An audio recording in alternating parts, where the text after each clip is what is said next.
Before we jump into the slides, so today we're going to discuss how to test recommender system, and we're going to talk about an open source package called RecList. If you want to follow along, you can open your browser, your computer, your phone, whatever you want.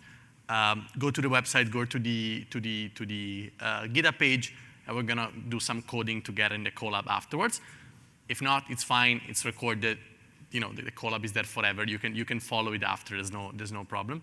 I'm probably the only person here in these 3 days that is not going to try to sell you anything. I don't have an MLOps company. My company doesn't do MLOps. And so no worries. I'm not going to try to push you anything.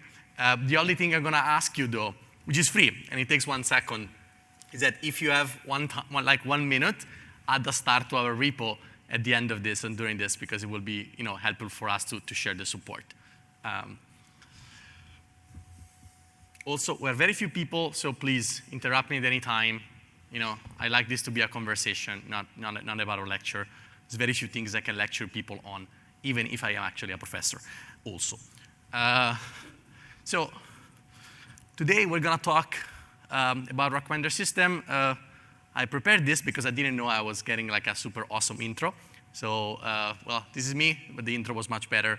I'm going to share the slides afterwards. So if anything there's a lot of underlying things. It means there are links to further documentation.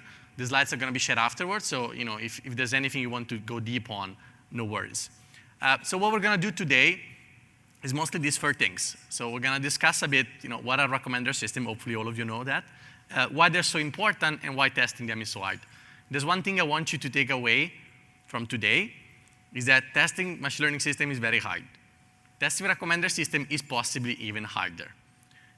And I don't have a solution. Nobody has. Again, not trying to sell you anything.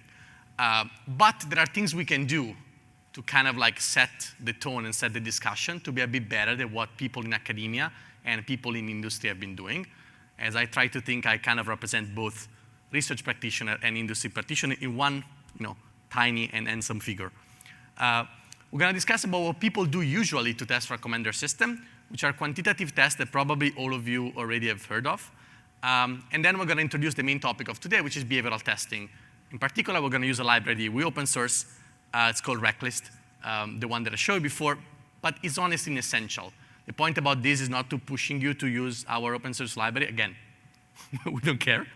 If you want to use our library, fine. We're super happy, but that's not the point. The point is to start getting practitioners to kind of agree that this is one of the most important topics of discussion, and it's often neglected in the ML community and a bit in the MLOps community itself. And finally, we're going to do some coding and see how RecList actually works to give you a feeling of how you can improve recommender testing. This is not a talk about building recommender system. So if you're thinking I'm going to explain to you how you build a recommender system, I'm not going to do that. If you want to know how to do that, I'm happy to take this offline and tell you a lot of good resources to do that, but this is not what we're going to do today. Okay? So we're going to assume that you know how to build a recommender system somehow, or that in some point in the future you're going to build one, and we're going to discuss about the challenges we're going to have. Again, if anybody has any question, please do.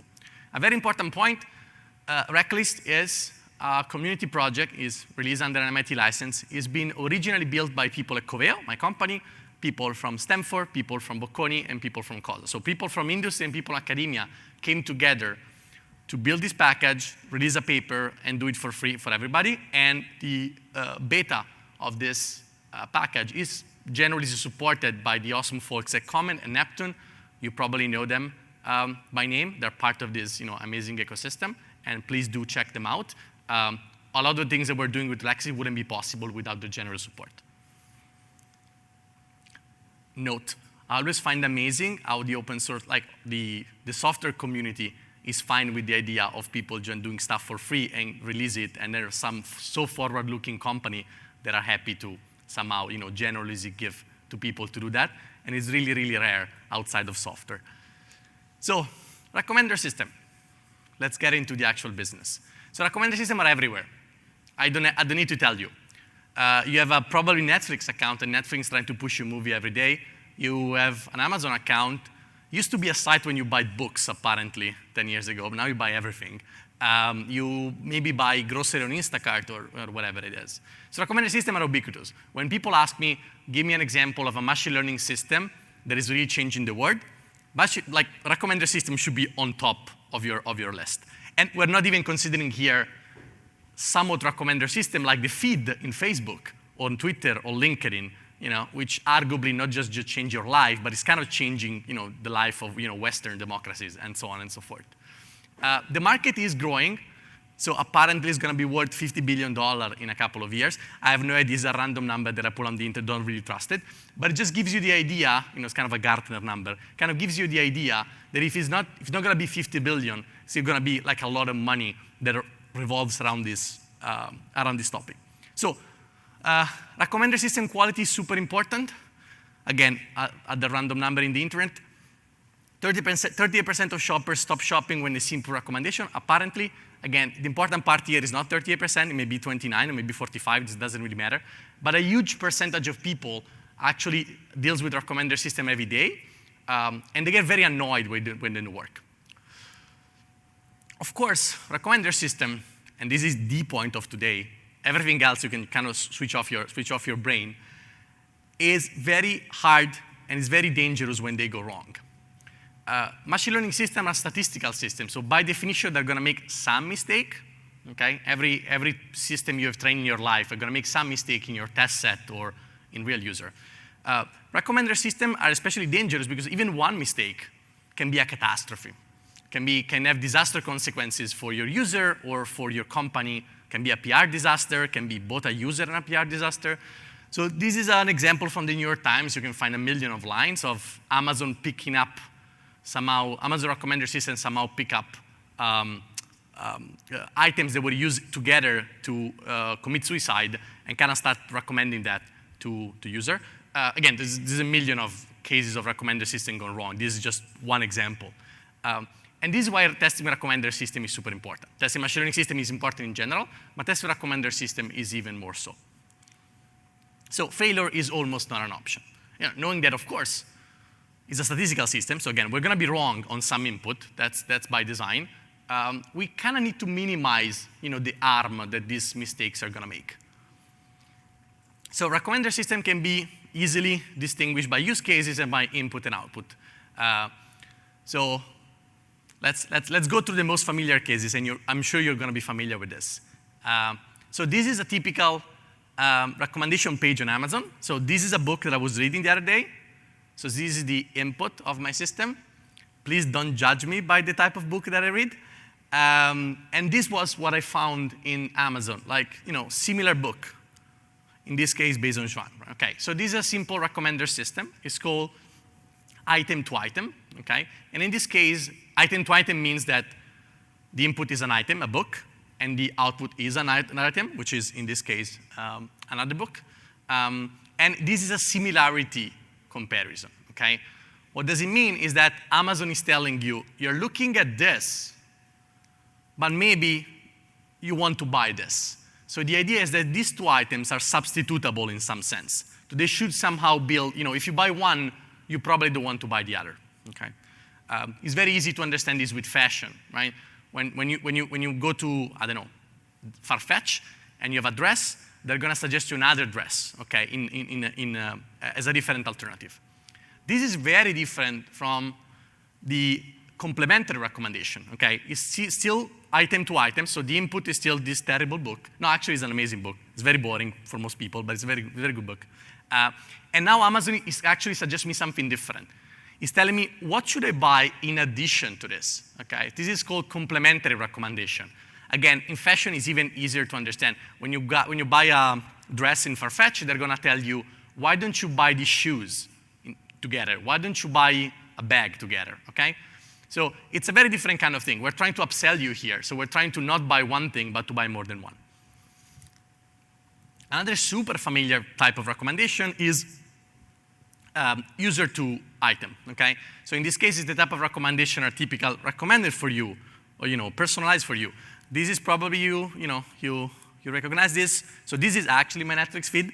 So I guess you can learn something from the things that Netflix is recommending about me. And of course, this is me. So the input of this recommender system is a user, in this case, Jacopo, which has a Netflix subscription. And the output is a bunch of things that the recommender system thinks that I may like.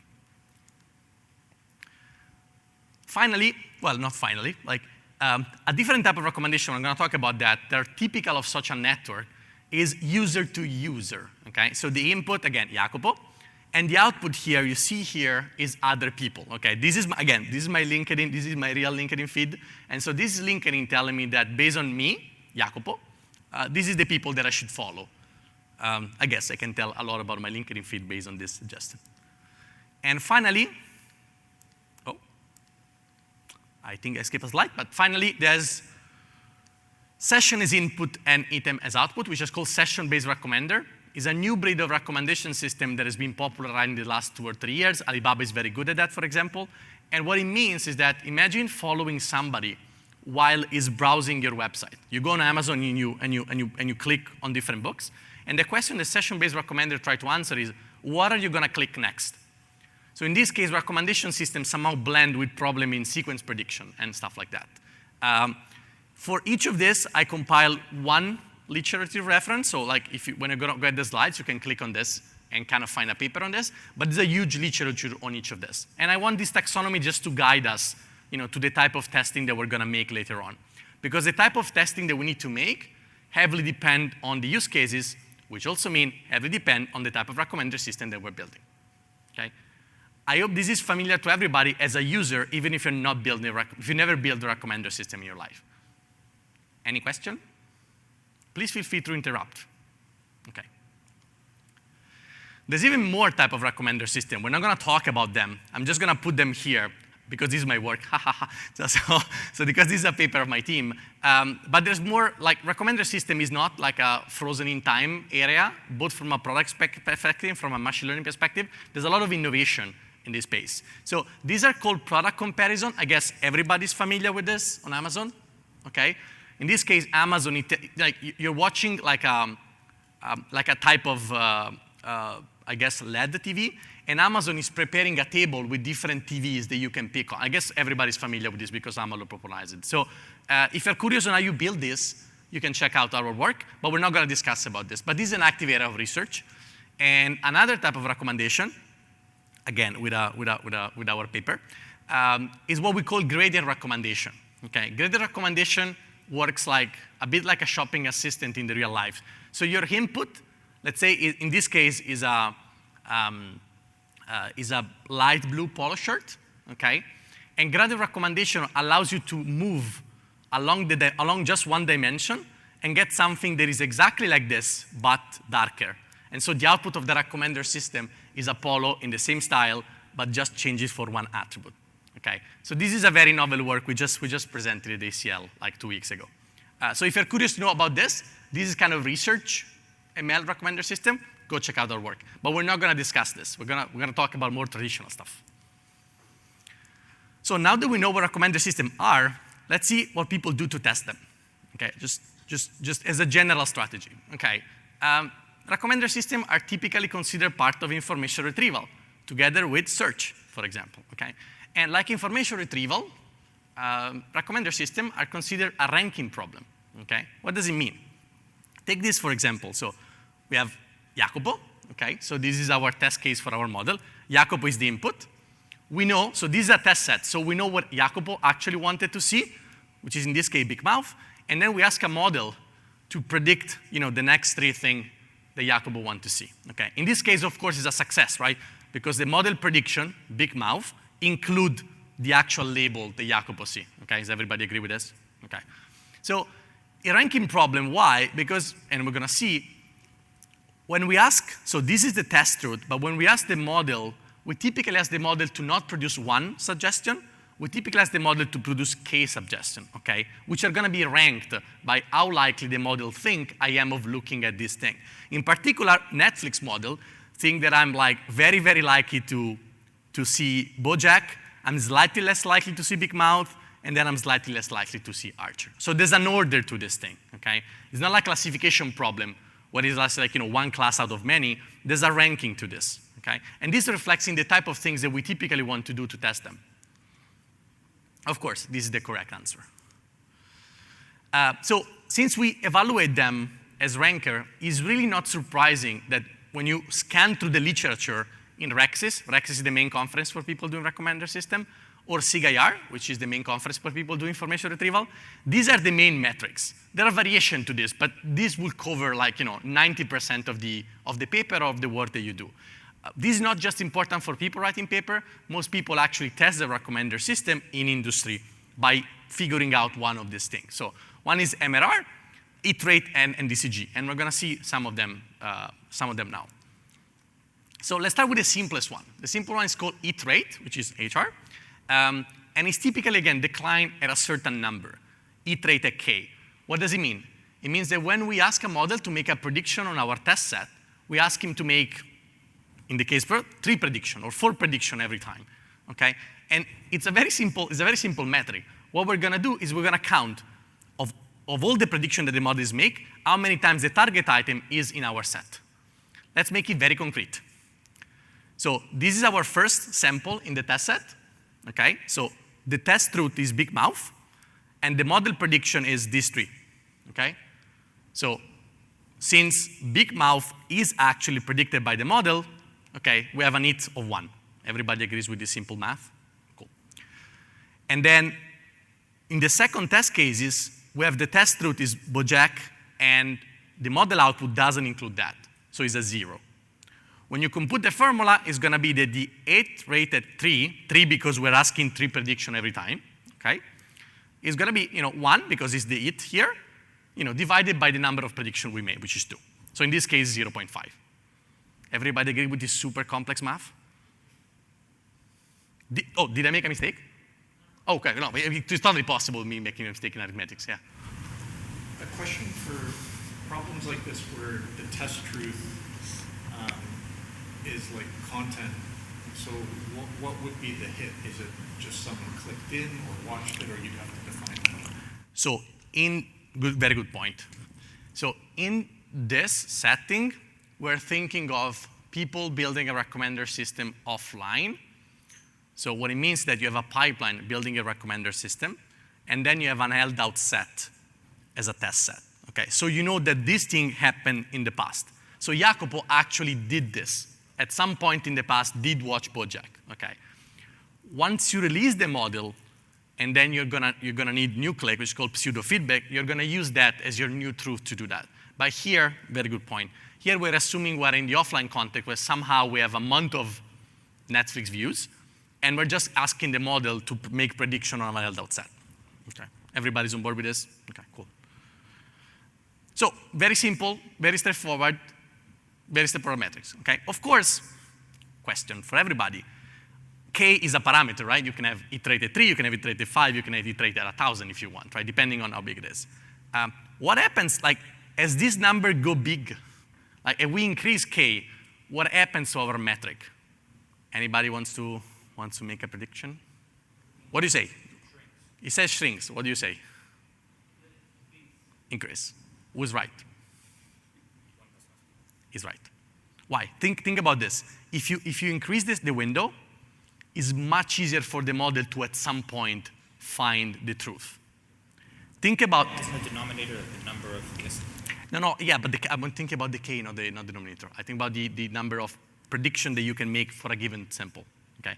So think of it this way: if Netflix could recommend for each sample the entire catalog, it would be by definition always a 1, right? The smaller K becomes, the harder it is for the model to get.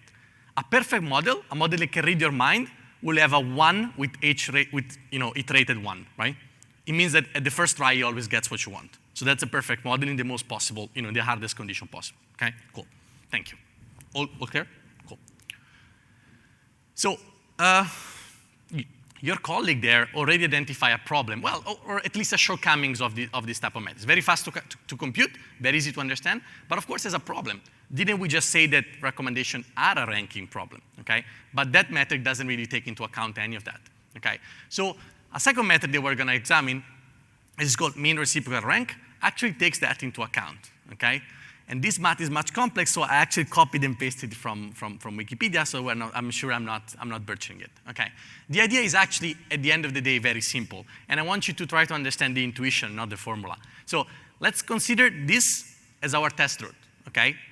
And we have two models, model 1, up, and model 2B.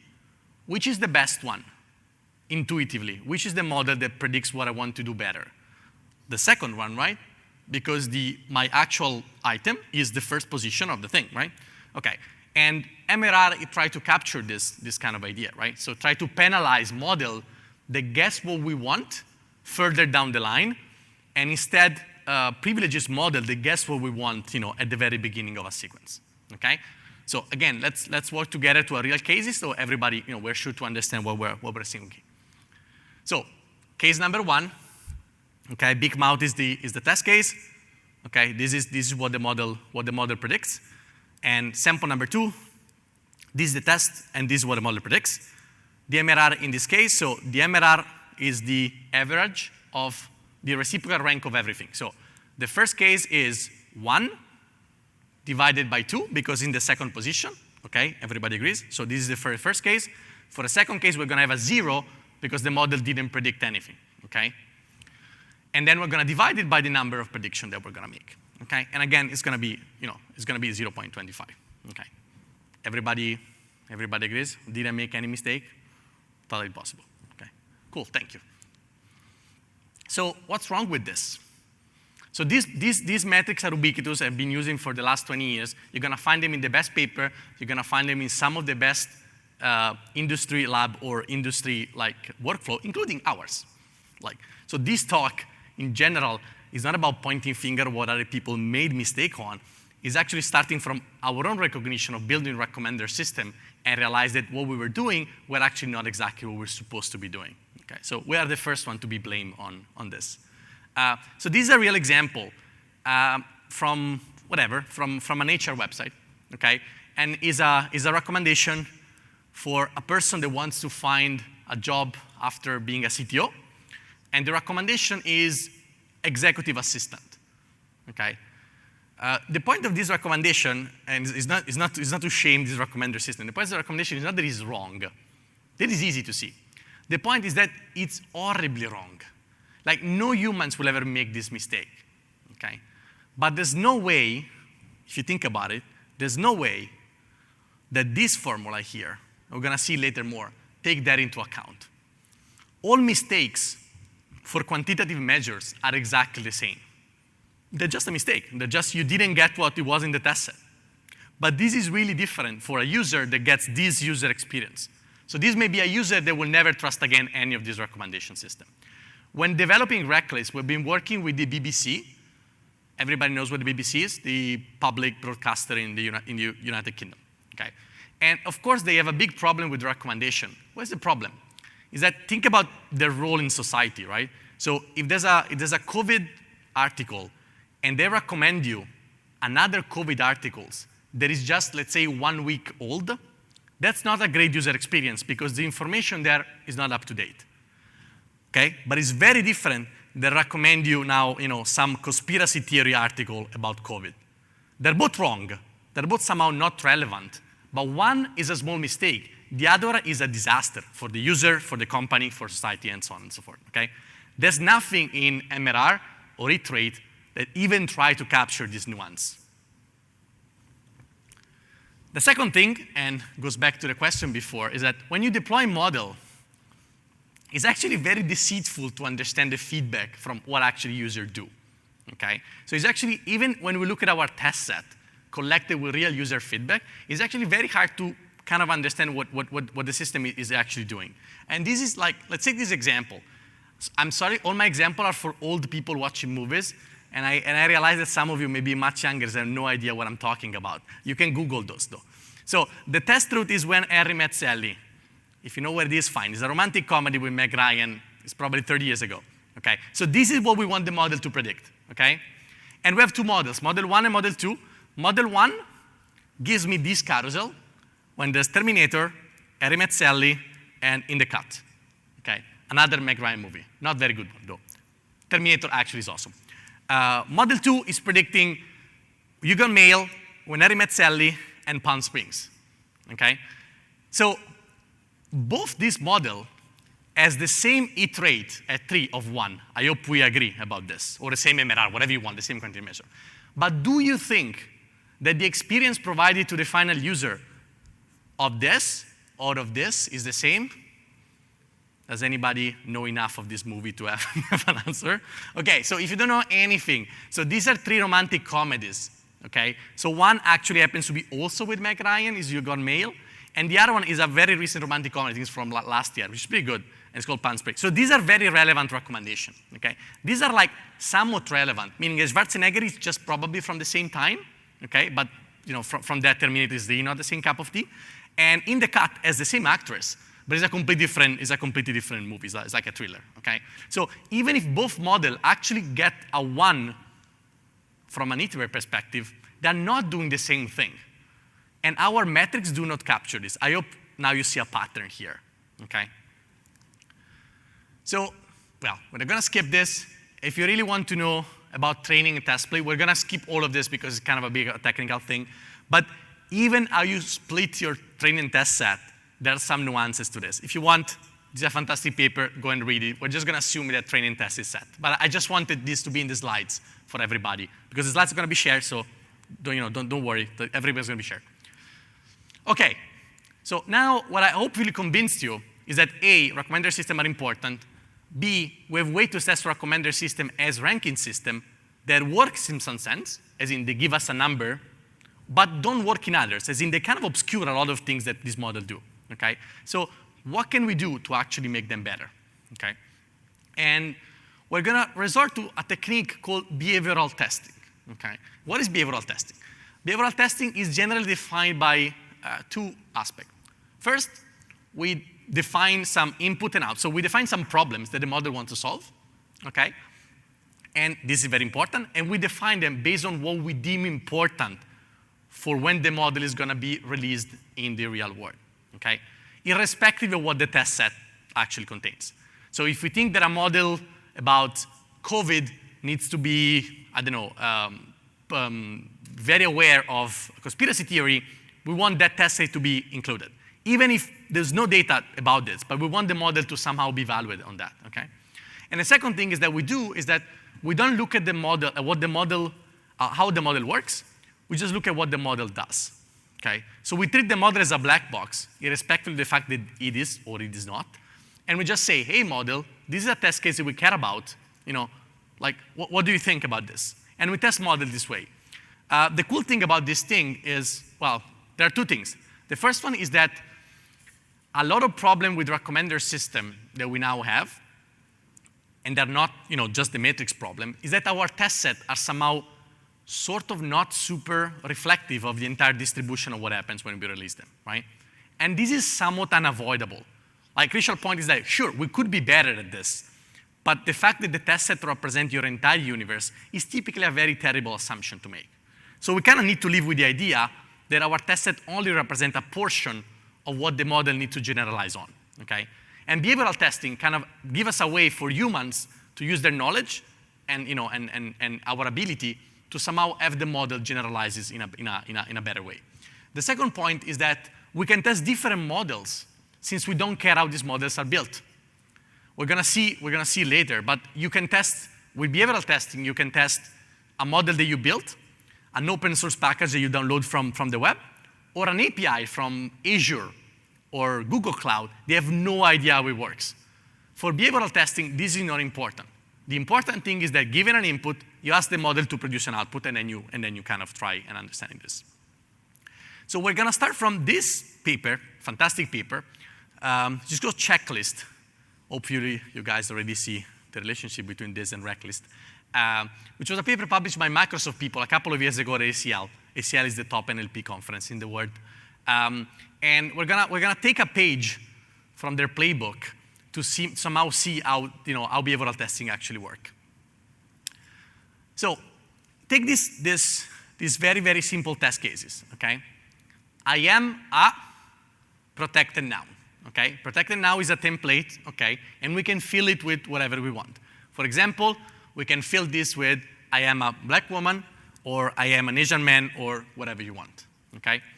And the question we're gonna ask our model is, in this case, a sentiment analysis model, sorry. We're gonna ask, what is the sentiment that you attributed to this specific sentence? And of course, what we want the model to say is that there's a neutral sentence. Like, these sentences say nothing about anything. Like, they're just statement of like what people are, okay?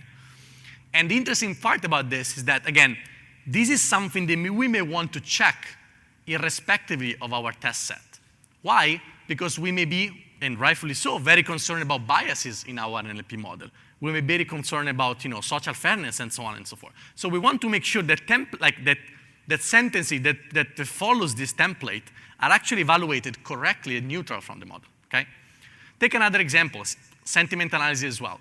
So this is a relational example. So we start with something and we check if the model prediction are consistent. So we start with this and we register the prediction of the model. So the pilot wasn't fantastic is a negative sentence, like as a negative attitude toward the pilot. And what we do, we transform this sentence. Was the pilot fantastic? No. What do we expect the model to do? Remember, what we need to do expectation. We expect the model to say the same thing. Whatever the model was saying here, in this case negative, we want the model to say the same thing. It's more important in this case, not just that here is negative, but what we're really testing is not that one. We're not testing the accuracy of this thing. We're testing how robust the model is for switching things. Is that clear? Okay. And you would say, well, I've read so many things about NLP on, I don't know, Forbes or Tech Review, whatever. This is a child play for contemporary NLP. Like, everybody would think that this is a child play. And what the Microsoft people did, were actually testing this. And it turns out that many models that everybody's using every day in top-notch NLP stuff actually fails this the vast majority of time. Microsoft itself, like Azure API, actually fails most of these simple tests, basically all the time, okay? And it's actually outperformed by a model which is, BERT-like model, so an open source model that is still abysmally bad on this. So the point that the guys were trying to make is this one. If you just test model on test set, held out points, and we continue to overfit implicitly to this, because we continue to iterate on the same test set, we're gonna get an accuracy or iterate, whatever you're measuring, that is gonna give you a false confidence of what happens when you deploy this model. It's gonna give you a false confidence of what happens when you ask the model to go in the real world and evaluate a sentence like, I'm an Asian man, okay? So this is the key point, okay? And irrespective of the fact that these sentences or these cases are reflected in how you train your model, by kind of doing this behavioral testing, we can kind of know that actually this model has a lot of problems. And then, of course, everybody can decide, should we deploy it, should we not deploy it, what should we fix? The point about here is that if we didn't do this and just rely on a quantitative measure on your test set, none of this will ever be noticed. Because why? Because this sentence is not in the test set. There's never been a test case that was built intentionally to probe the model about this.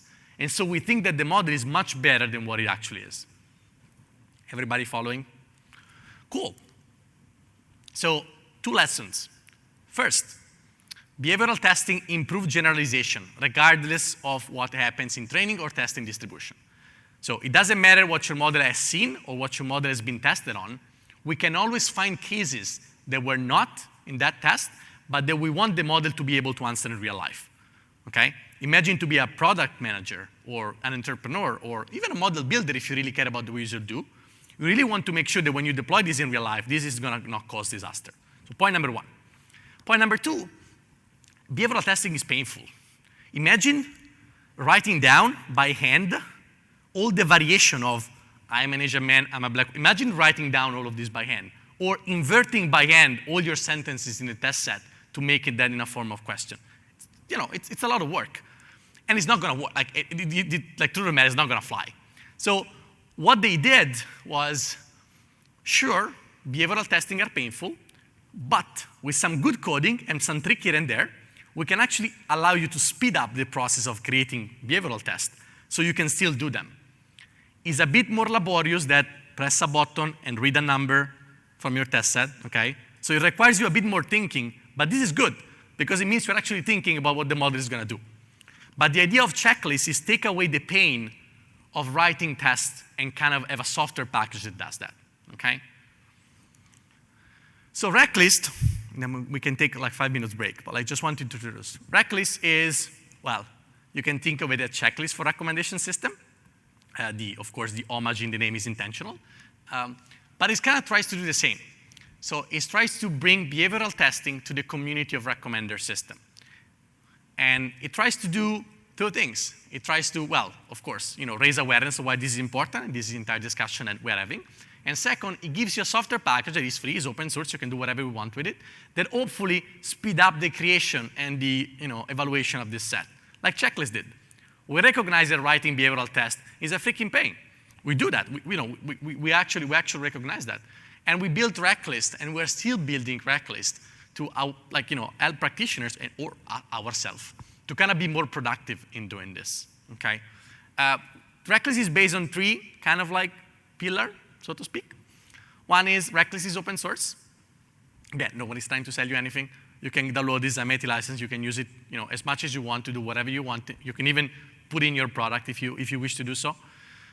Is peer-reviewed.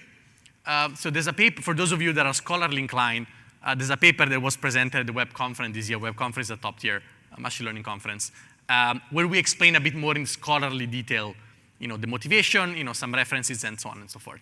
And of course, it's community-based. We saw in the beginning, RecList is generally supported by companies in our community, like Comet and Neptune, and is built by people from completely different backgrounds. It's built from people that work in industry, for people that work in academia, for people that work in industry and academia, like myself, and we're always welcoming people to come on board. I want to give everybody 5 minutes to pause before we go into the second part, a bit more coding and practical, and see how this actually works in practice, or everybody's fine and you want to continue. 5 minutes? 5 minutes without my voice? Okay, let's take 5 minutes without my voice, and then we go back and we see how RecList works in practice. Since many people came after I started the talk, I just want to reiterate one thing. Not gonna sell you anything, but if you can please support us by adding 1 star into our project on GitHub, that will be very appreciated. Okay, so we'll see you in, at 45, okay? So too long didn't read from the first part. Recommender system is hard. Quantitative metrics don't cut it. We need to do something better. Behavioral testing is awesome, but it's kind of a pain to set up. How do we do it, okay? The way in which we're gonna do it is that we're gonna first single out some behavioral principles, some things that we want our system to do, again, irrespective of the test set. And then we're gonna kind of use RecList to enforce this. So let's go again to different type of item-to-item recommendation. Now we're switching from the movie team to the e-commerce team, which is more familiar to me because I work in e-commerce, but it's kind of the same, okay? Remember that we have 2 types of prediction that we discussed before, the complementary item and the similar items, okay? What is the fundamental difference between these 2 things? Take this example. So if I'm buying a TV that costs $600, it's a very good idea when I'm in the cart to suggest me an HDMI cable of $9, right? It's a decent upsell. I may use it. It's totally fine. However, it's a terrible idea to do the opposite. Let's say that I'm shopping for a $9 HDMI cable and on the checkout.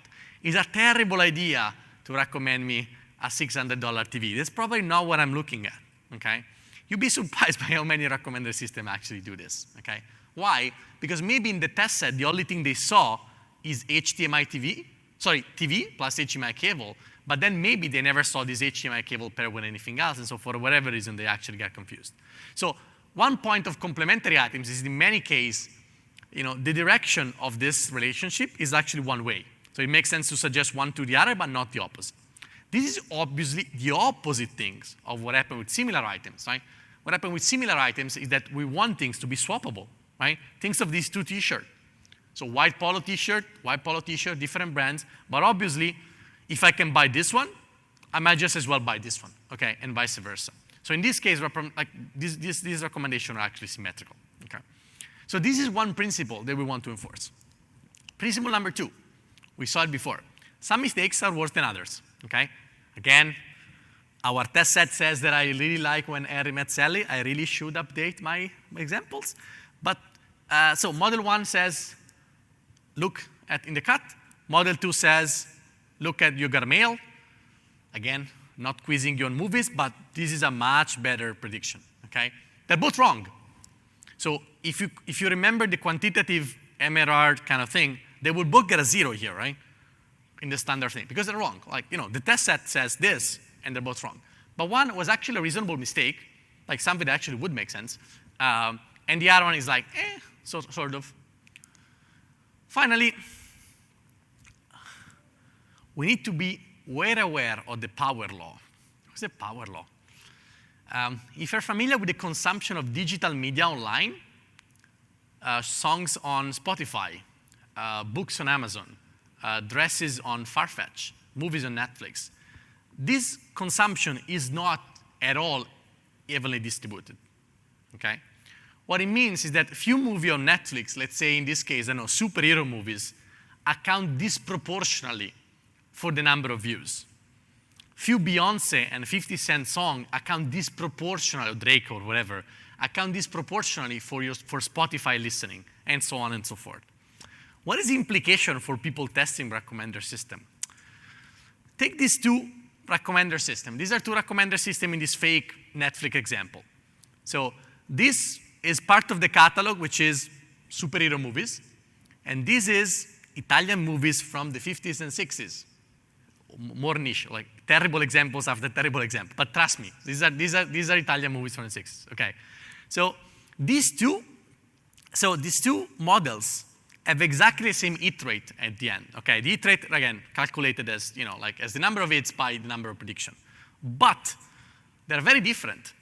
One makes 100 prediction on the superhero movies and is right about half the time, and then is very good in the few people that really like Italian movies. You see here, is right 7 times out of 10, okay? The second model is slightly better, 0.56, 0.5, is slightly better on superhero movies, and is terrible at Italian movies, like just 1 out of 10. What happens?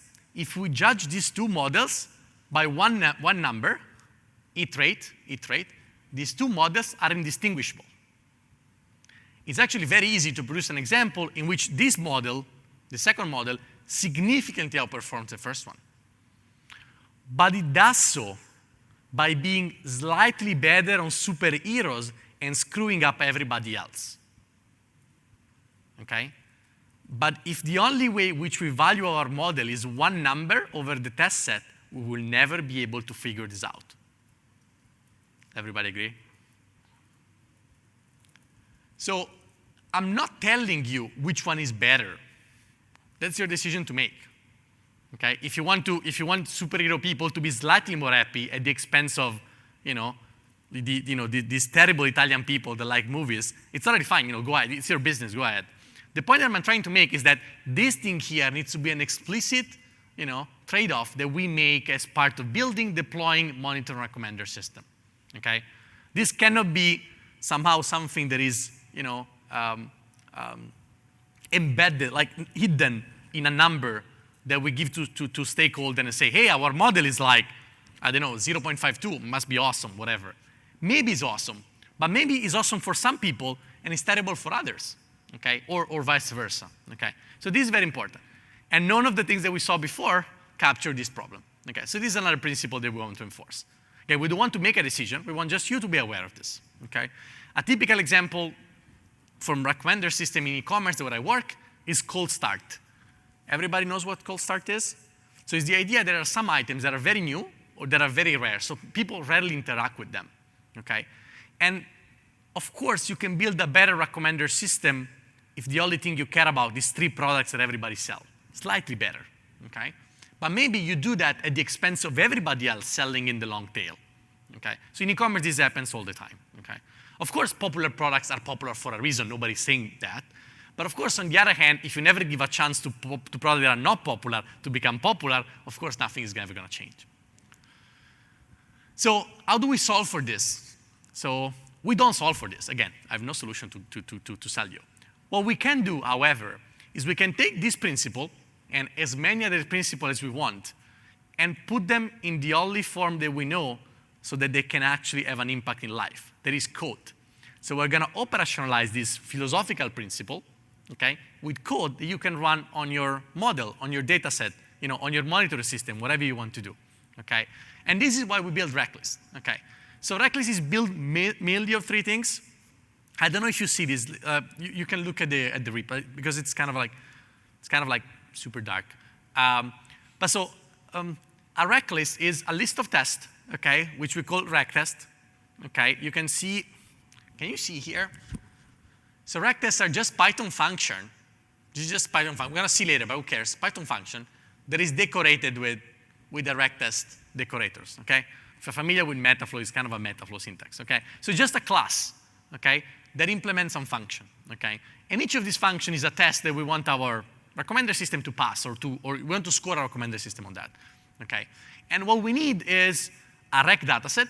There is an interface for the dataset because we run this on a certain type of data, of course, and an interface for the model, okay? So when we run RecList, what we answer is this question. How does this model, the one encoded by rec model, perform on this dataset, the one encoded by rec dataset, according to these metrics as encoded by RecTest, okay? And of course, we give you out of the box some popular dataset. Especially if you're an academic, you're probably used to work with the MovieLens dataset, the Spotify dataset, the Coveo dataset. So these are all included for you for free. But you can change whatever you want and use still RecList. We're going to see this a bit later. So the idea is that we kind of give you some Lego bricks that you can kind of combine together. But of course, if you have your own Lego bricks, just get them all together and we can just kind of like plug them together with the proper interface. Okay. You have it all. If you want, this collab is public. You can reach it from the RecList repository, so you can follow in your laptop if you prefer. If you're not, just listen. So this is just what happens when we run a RecList. Okay, we're gonna see this RecList after, but we give it a model that we trained. We train it like a bit before, and then we give it a data set, and then we're just gonna call RecList, and we're just gonna tell RecList to tell us all the tests that it's running. Okay, this is how simple it is to do this. So we need to pick a model, bring your own if you train it, or train with ours. Bring a data set, or in this case, use one of the open source one that we have, and then bring a set of tests. Okay? For some of these data sets, we release set of tests that we deem are appropriate for this data set. So when you run the Coveo data set, you can use this, RecList that we prepared. But this is not the point. The point is not telling you what to test. The point is giving you an example so that you can produce more tests and, and kind of like you do whatever you need for your end to do. Let's run it a bit together to see how it works. So, simple import. So this is, the first thing we're gonna do is we download our dataset. It's a very simple thing. We just say Coveo dataset, okay? The Coveo dataset is the biggest session-based dataset of all time. We released it last year. It's 30 million real-world shopping interaction, anonymized, over the course of several months. What it means is that it's going to give you everything that real shoppers has done on e-commerce website for weeks and weeks, and you can download it. It's free for you to use for research purposes or demonstration purposes, okay? And you don't need to download it, as in when you have RecList, RecList is already featured like a small wrapper that is going to download it and prepare it for you, okay? How does this dataset look like? This dataset is a combination of sessions, that is a combination of interactions, okay? And so this is one data points. This is a session, remember. So this is a list, you see, a list of events. The first event is a detail, means somebody's looking at a product. The second event in this session is a detail, meaning that somebody is looking at a product. And the third event is also a detail, meaning that somebody is looking at a product. Okay, so this is how our data set look like. If you want to have a picture representation of this, this is what it is. So that is the JSON representation of what happened here. Well, like, of course, fake pictures. But so there's a person that is going from one product to the other, those products are sending us data about this, and that is captured by our system. And again, and you have 30 million of this that you can download and use for whatever thing you want to do. Okay. So this is our data set. So our problem, in this case, is a session recommender problem. So we have a list of interaction, and we want to predict what the user is going to do next. So we train now a model. Let's say you don't have a model. We give you one, if you want. It's a simple model based on skipgram. Who cares what it is? If you want, you can just use ours. If you want to bring yours, bring yours. And we just train the model, okay? And once the model is trained, okay, what we're going to do is we're going to make a prediction, okay? So we're going to feed the model with some data, and we're going to ask the model to make, in this case, 3, 6, 9, 10 prediction, okay? So we ask the model, tell us what is the likely product that this person is going to see next, and gives us like 10 recommendations, okay? So what happens is that once we have a model, once we have a data set, we can just instantiate our RecList like this.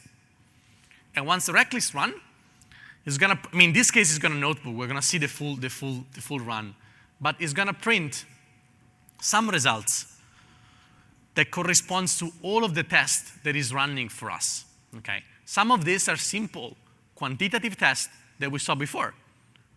Again, the point is not that we don't need quantitative tests. The point is that they're not enough to be alone, okay? So you still see here, iterate. Remember that? Okay, this is our friend iterate, okay. So this is the thing we've been discussing. So in this case, this recommender system has an iterate of like 0.8 over this.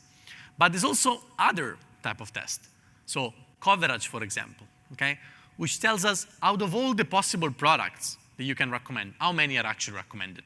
Remember the problem of popularity bias and blah, blah, blah. So this is a way of gauging that, okay? But even more interesting, I should really stop going down. One sec. Even more interesting, its distribution, and we're gonna see a picture of this, is gonna tell you not just how many hits the model is able to make, but how many hits the model is able to make conditional on an item being popular, somewhat popular, or very rare, okay? So it's gonna give you a much more nuanced understanding of what happens. Remember the case with the movie, right? So we want to understand if the model performance is due to be a bit better on superhero movies, or if the model is able to still have a good experience for Italian, lovers. So when you run it through a notebook, you won't see it. But when you run it actually into your Python environment, the system is actually going to print some of this as a chart that you can actually print. Can you see this? Okay. So there are different charts, and we're not going to go through that. You can try that yourself, read documentation, read the paper.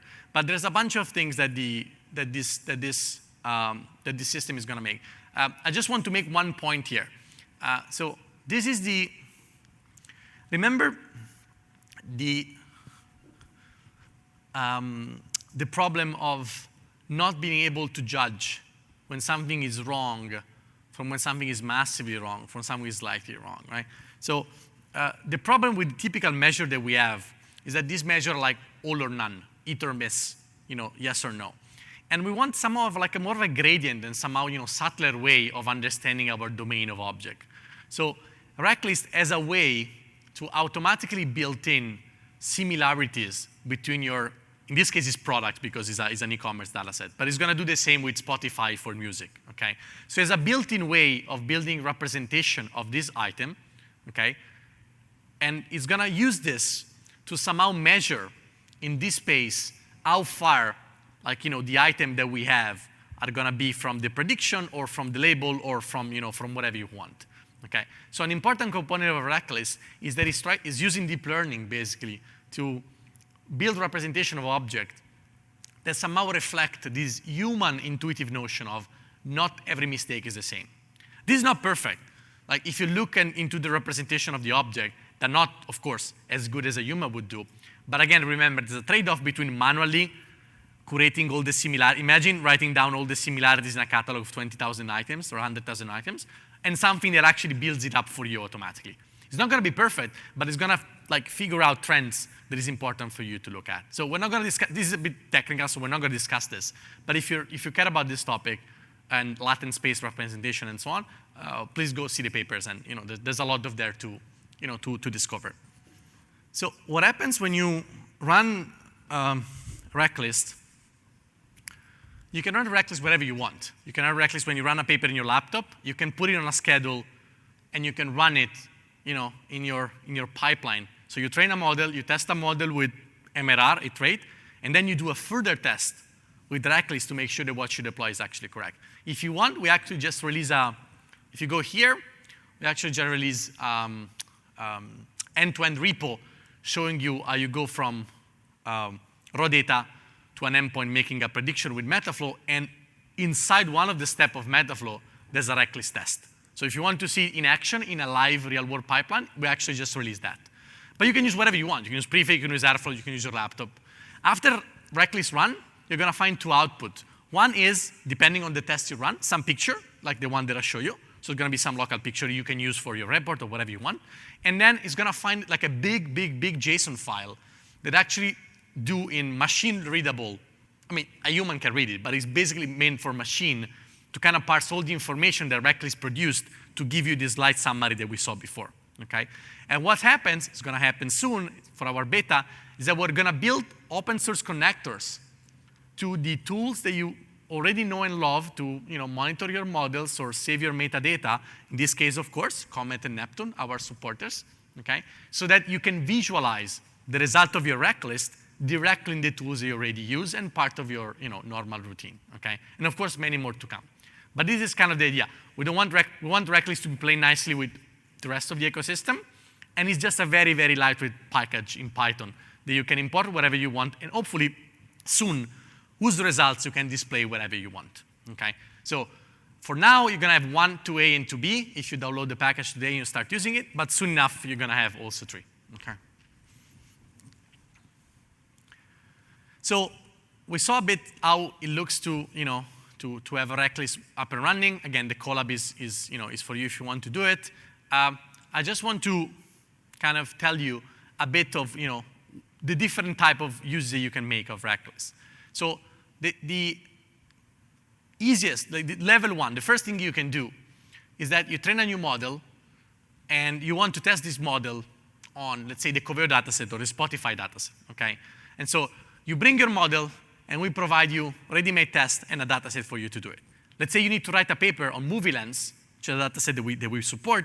You write a paper, and you want to have a table that doesn't just tell you iterate, it also tells you, I don't know, like the similarity distribution among prediction, okay? And you can just do that. So this is level 0, like level 1 or whatever. Like this is just, day 1. Then of course, you can be a bit better, and you can say, well, I have my own model. I like the test that you guys built, but I want to expand them with more and more. If you look at a collab, we can also do it to get later together. It's very easy to expand one RecList into another. You just inherit, and then you just add a new test, and then you run it. And it's going to run the old test and the new test. It's a standard Python composition way, okay? And then, of course, if you're really, really, really good, at some point when you master all of this, you can bring anything yourself. You can build your own model, you can build your own dataset, you can build your own RecList. And what you're going to use about RecList is just the abstraction that it provides and the connection that it provides as some sort of like the interlocking system of the Lego. Like at some point, you don't need to use the Lego that are in the box. Like when you're a kid, you can just take all the Lego you want, but you still use the Lego system to kind of make all the pieces talk together. And this is the advanced use of RecList. Again, we want the problem to be on the map. At the end of the day, we don't super care about RecList being used. You can solve the problem whatever you want. We just built this because nobody was doing it and we thought it was important. But what we really want is the discussion to be going. So if you start using RecList and you hate it, please let us know, as we're rebuilding it anyway for the beta, and we really want to have feedback. This works only if the community tells us what to do, because we represent part of the community, of course. We're kind of a diverse team, but we don't know the entire community. And so what can you imagine RecList being part of your life? Again, we have 2 main personas here. One is people doing research or experimentation. So you have a new model, you want to know how that works. Please use RecList to just test it. Again, take the example of the movie lens. Let's say you build a new deep learning model that you think is super good at movie lens. But remember the question, is it super good because it's good on popular movie and, and super bad at Italian movies? Or is it super good because it's actually spread out the knowledge more, okay? Again, then you may not care about you may care about, you may care about the answer because you have a business case. We're not going to tell you which is the answer, but we want you to be aware of this. And then, of course, if you're running production system, you probably already have some quantitative check in place. I guess everybody here that deploys machine learning model have a test set somewhere and a threshold, depending on use case, of what actually needs to happen for this to be promoted for a model, right? I hope everybody at least does. Okay, you can think of just, supplement this very, very good practice, your MRR or iterate or whatever you have, with RecList. And you say, okay, every time I change my model, I want the model not just to be very good in iterate, but I want the model to be very good in coverage. I want my model to be at least covering, 20% of the entire population. All good? So before going back to the code, what time is it? Yeah. So what are we doing now, in case you wonder? So we released an alpha basically beginning of this year, and the alpha is, the saying, right? If you're not ashamed of your first version, it means that you launched too late, right? And so we are actually ashamed of our first version. But it was enough to, I write the paper and kind of get the community engaged and get the first feedback. We have a small tour of friends in some of the best recommender shop, in the world, 2B, BBC, eBay, Meta, to just get their first feedback of like, hey, is this a problem that you guys feel? What do you want to do and so on. And so we collected all the feedback. Then we went, in our, scholarly, putting on our scholarly, our PhD hat, went to the web conferences like a month ago and presented it. And now we're starting doing some public talks. Of course, this is one of them. We talk at NVIDIA, we talk at Stitch Fix, we're talking here of presenting RecList in public and kind of get the feedback of a wider, now that we kind of know where we're going a bit more, we're happy to have, like a wider audience and more feedback. And what we're doing right now is we're building the beta and we're preparing for CIKM. What is CIKM? CIKM is a top-tier conference in ML. If you don't know it, it's a very good conference for recommender system, information retrieval, and so on. It's going to be held in Atlanta this year in October. And folks from this affiliation, so Stanford, NVIDIA, Coveo, Bocconi, and Microsoft, will come together as friends, and we're going to organize a data challenge in recommender system that is based on this idea. Okay, so everybody could participate, and we're gonna post it in probably a month or so from now. So stay tuned if you like data challenges, and so you're gonna be able to compete in a friendly way with all the teams around the world to build recommender systems that are not just accurate in the standard sense, but they're more nuanced and accurate in the sense that we're discussing today. So hopefully it's gonna be fun. Finally, well, one more for you.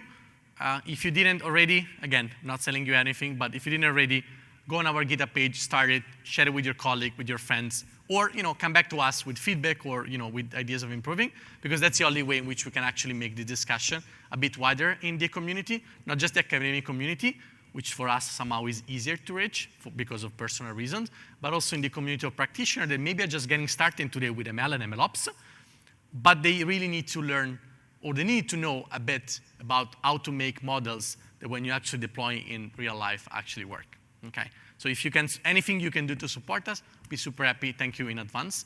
And if you have any questions or you have anything that you want to discuss, on a separate side of how to use RecList or recommender system, please reach out to me anytime on LinkedIn. I'm very easy to reach. Okay, so I'm gonna stop now, and before doing maybe 5 more minutes of coding, but like the talk is good. I just want to show one last thing because everybody's tired, me as well. So it's very easy when you have your own test to add that to an existing RecList. So let's look at this simple class here. The simple class here, what it does is that, so it takes this, which is a RecList, the RecList that we just ran before, okay? The RecList that produced all of this nice report, okay? And now we create a new one, we call it my Coveo RecList, okay?